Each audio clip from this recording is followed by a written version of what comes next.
اعوذ باللہ من الشیطان الرجیم بسم اللہ الرحمن الرحیم اذ قال اللہ یا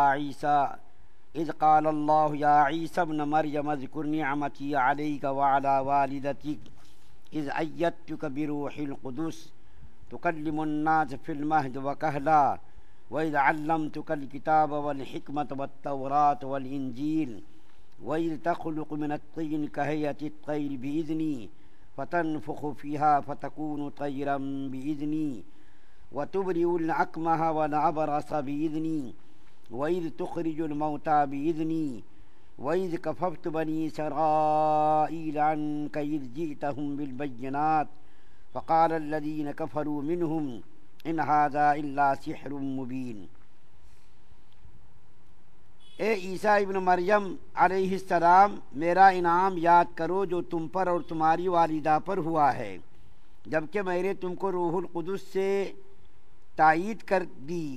تم آدمیوں سے کلام کرتے تھے، گود میں بھی اور بڑی عمر میں بھی، اور جبکہ میں نے تم کو کتابیں اور سمجھ کی باتیں اور تورات اور انجیل تعلیم کی، اور جبکہ تم گارے سے شکل بناتے تھے جیسے پرندے کی شکل ہوتی ہے میرے حکم سے، پھر تم اس کے اندر پھونک مار دیتے تھے جس سے وہ پرندہ بن جاتا تھا میرے حکم سے، اور تم اچھا کر دیتے تھے مادرزاد اندھے کو اور برس کے بیمار کو میرے حکم سے، اور جبکہ تم مردوں کو نکال کے کھڑا کر لیتے تھے میرے حکم سے، اور جبکہ میں نے بنی اسرائیل کو تم سے یعنی تمہارے قتل سے روک دیا تھا جبکہ تم ان کے پاس دلیلیں لے کر آئے تھے۔ پھر ان میں جو کافر تھے انہوں نے کہا تھا کہ یہ بجوز کھلے جادو کے اور کچھ بھی نہیں ہے۔ سورہ مائدہ کی آیت نمبر 10 آپ کے سامنے پڑھی گئی ہے۔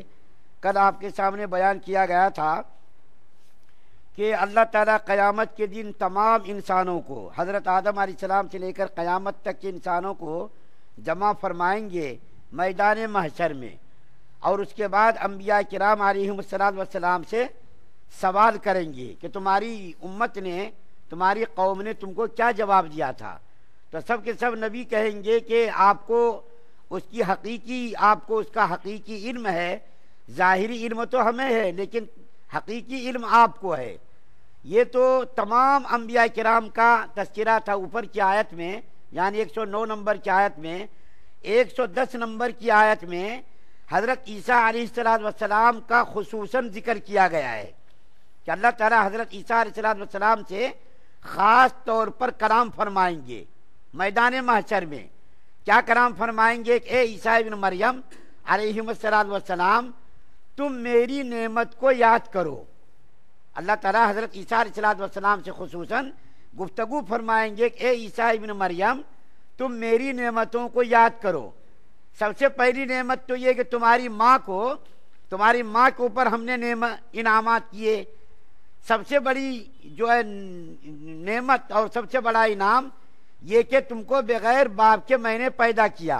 اور حضرت مریم علیہ السلام زکریا علیہ السلام کے روم میں جب بیٹھی رہتی تھی تو اللہ تعالیٰ کی طرف سے ان کے لیے آسمان سے غذا آتی تھی، آسمان سے ان کے لیے نعمتیں، کھانے آتے تھے، انگور سیب وغیرہ، بغیر اسباب کے، بغیر موسم کے۔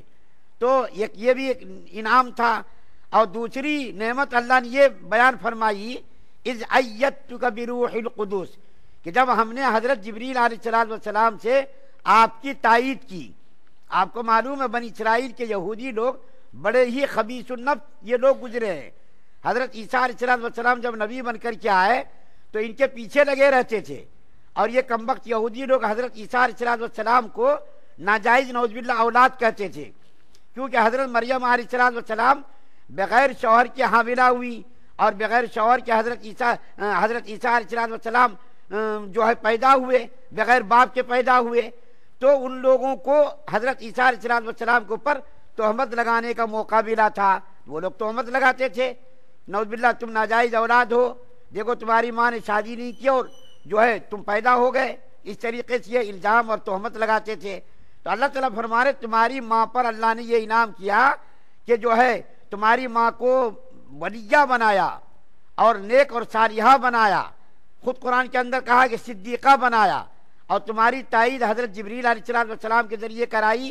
ہر وقت حضرت جبریل علیہ السلام حضرت عیسیٰ علیہ السلام کے ساتھ رہتے تھے تاکہ کوئی یہودی ان کو نقصان نہ پہنچا سکے۔ آخر میں یہودیوں نے حضرت عیسیٰ علیہ السلام کو قتل کرنے کی سازش کی، کوشش کی، تو اللہ تعالیٰ نے حضرت عیسیٰ علیہ السلام کو حضرت جبریل علیہ السلام کے ذریعے آسمان پر اٹھا لیا۔ آج بھی چوتھے آسمان پر زندہ ہے۔ ایک تو یہ انعام کیا، یہ یاد دلائیں گے، اس کے بعد پھر اللہ تعالیٰ انعام یاد دلائیں گے کہ تم نے ماں کی گود میں بات کی، تم نے ماں کی گود میں بات کی اور تم ادھیڑ عمر میں بھی بات کرو گے۔ دیکھیں یہ ذرا تعجب والی بات دکھتی ہے۔ حضرت عیسیٰ علیہ السلام آسمان پر زندہ ہے اور قیامت سے پہلے پہلے آئیں گے، تو اللہ تعالیٰ دو بات عرض کر رہے ہیں۔ ایک تو یہ کہ تم نے ماں کی گود میں بات کی اور ادھیڑ عمر میں بھی بات کرو گے، تو اس کا مطلب کیا ہوا؟ مفسرین نے لکھا ہے کہ حضرت عیسیٰ علیہ السلام جب پیدا ہوئے تو ان کی ماں لے کر کے جب آئیں، لوگوں کے درمیان گزری تو لوگوں نے تعجب سے کہنا شروع کر دیا کہ اے مریم یہ تم نے کیا کر دیا؟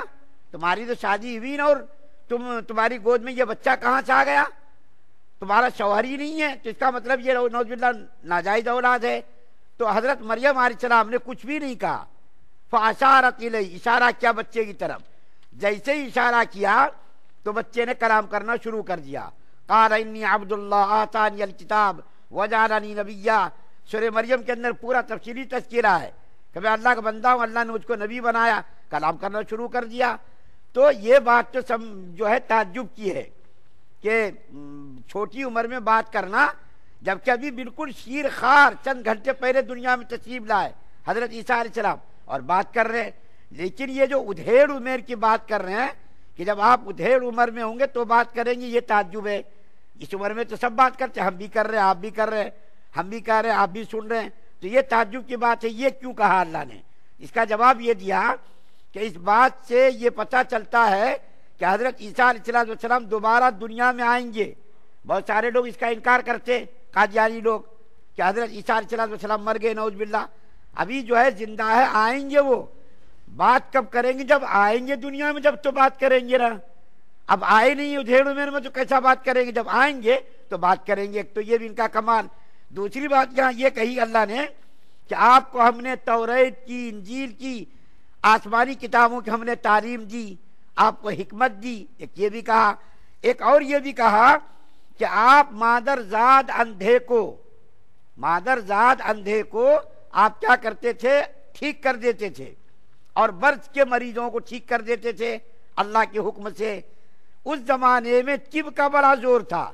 جس زمانے میں جس علم کا زور رہا اسی کے مطابق اللہ تعالیٰ نبیوں کو معجزات دے کر کے بھیجتے تھے۔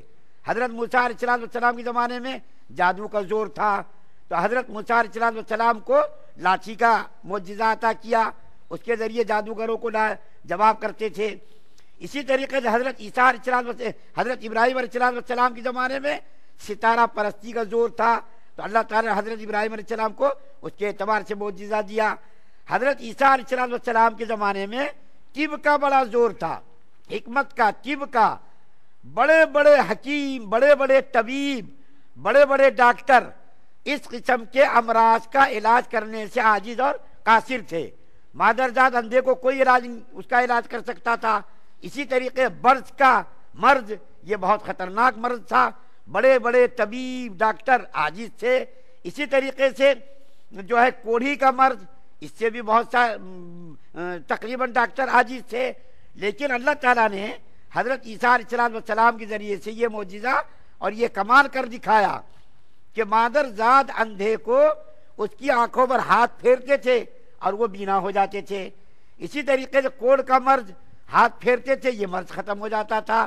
اسی طریقے سے سفیدی کا مرض، ہاتھ پھیرتے تو وہ سفیدی کا مرض ختم ہو جاتا تھا۔ یہاں پر ایک بات اور یاد رکھنے کی ہے، ہر معجزے کے بعد اللہ کیا فرما؟ بِإِذْنِي بِإِذْنِي بِإِذْنِي، یعنی میری اجازت سے۔ اندھوں کا آپ بینا کرتے تھے، برس کے مریضوں کو، کوڑ کے مریضوں کو، سفید کے مریضوں کو آپ ٹھیک کرتے تھے میری اجازت سے۔ اور ایک معجزہ یہ بھی ذکر کیا، وَإِذْ تُخْرِجُ الْمَوْتَى بِإِذْنِي، کہ آپ مردوں کو زندہ کر دیتے تھے، قبر کے پاس جاتے تھے۔ کتاب کے اندر لکھا ہے کہ کہ 2 رکعت نماز پڑھتے تھے، اللہ کی اجازت سے ہاتھ مارتے تھے قبر پر اور قبر کے مردے نکل جاتے تھے، یہ بھی معجزہ تھا۔ ایک معجزہ حضرت عیسیٰ علیہ السلام کا یہ بھی تھا کہ مٹی کا پرندہ بناتے تھے، اس کے اندر پھونک مارتے تھے، پھونک مارتے وہ پرندہ زندہ ہو کر کے اڑ جاتا تھا، یہ بھی ایک ان کا معجزہ تھا۔ تو اللہ تعالیٰ فرما رہے ہیں یہ سارے معجزات میرے کمالات ہیں، میرے ذریعے سے تمہارے ہاتھوں پر یہ معجزات ظاہر ہوئے، تمہارا اس میں کمال نہیں، اس میں میرا کمال ہے، میری اجازت سے، میری مرضی سے، میرے حکم سے تم یہ کام کرتے تھے، مردوں کو زندہ کرنا، برس کے مریضوں کو ٹھیک کرنا، اندھوں کو بینا کرنا، قبر سے مردوں کو نکالنا، یہ سب میری اجازت سے ہوتا تھا، میری اجازت کے بغیر کچھ بھی نہیں ہو سکتا۔ میں تمہارے ہاتھ پر یہ معجزات ظاہر کرتا تھا، میری اجازت سے یہ سب معجزات ظاہر ہوتے تھے۔ اور اس کے بعد پھر اخیر میں کہا کہ یہ لوگ جب آپ کے ہاتھوں پر معجزات کا ظہور ہوتا تھا، آپ کے ذریعے سے معجزات ظاہر ہوتے تھے، یہ کمبخت لوگ ماننے کے بجائے، آپ کی نبوت اور رسالت کی تائید اور تصدیق کرنے کے بجائے یہ لوگ کیا کہتے ہیں، یہ سب تو کھلم کھلا جادو ہے۔ نبی کریم صلی اللہ علیہ وسلم بھی جب معجزات دکھاتے تھے تو کافر لوگ کیا کہتے ہیں، تو کھلم کھلا جادو ہے۔ تمام نبی، جتنے بھی نبی آئے، جب ان کے ذریعے سے کوئی معجزہ ظاہر ہوتا تھا تو ماننے والے بہت کم لوگ تھے، انکار کرنے والے لوگ، مخالفت کرنے والے لوگ بہت زیادہ تھے، اور کیا کہتے تھے، ارے یہ تو جادو ہے، یہ تو جادو ہے۔ بجائے اس کے وہ لوگ مانتے، اس کو جادو کہتے تھے، کھلم کھلا جادو۔ تو اللہ تعالیٰ فرماتے ہیں ہم نے آپ کو یہودیوں کے دستبرد سے بچایا، یعنی وہ لوگ آپ کو جان سے مارنے کی کوشش کرتے تھے، آپ کو ہلاک کرنے کی کوشش کرتے تھے، لیکن ہم نے آپ کی جان کو بچایا، بچا کر کے آسمانوں پر اٹھا لیا۔ اور اس کے بعد یہ لوگ جو کہتے تھے کھلم کھلا جادو ہے، یہ کمبختوں کی شرارت تھی، بدماشی تھی۔ تو اس آیت کریمہ کے اندر اللہ تعالیٰ نے حضرت عیسیٰ علیہ السلام کے کچھ معجزات کو بیان کیا ہے۔ اور آپ کو یہ بھی بتا دوں، اس آیت کریمہ سے لے کر 9 نمبر تک، یعنی اس کے بعد اور 8 آیات میں حضرت عیسیٰ علیہ السلام کا ذکر ہے، تفصیلی ذکر، یہاں سے لے کے تقریباً ختم سورت تک حضرت عیسیٰ علیہ السلام، ان کے حواریین، ان کے بیجا مطالبات، اس کا تذکرہ ہے۔ اللہ تعالیٰ سے دعا ہے کہ اللہ تعالیٰ ہم تمام مسلمانوں کو سننے زیادہ عمل کرنے کی توفیق عطا فرمائے۔ سبحان اللہ و بحمدہ، سبحانک اللہم و بحمدک، و نشہد ان لا الہ الا انت۔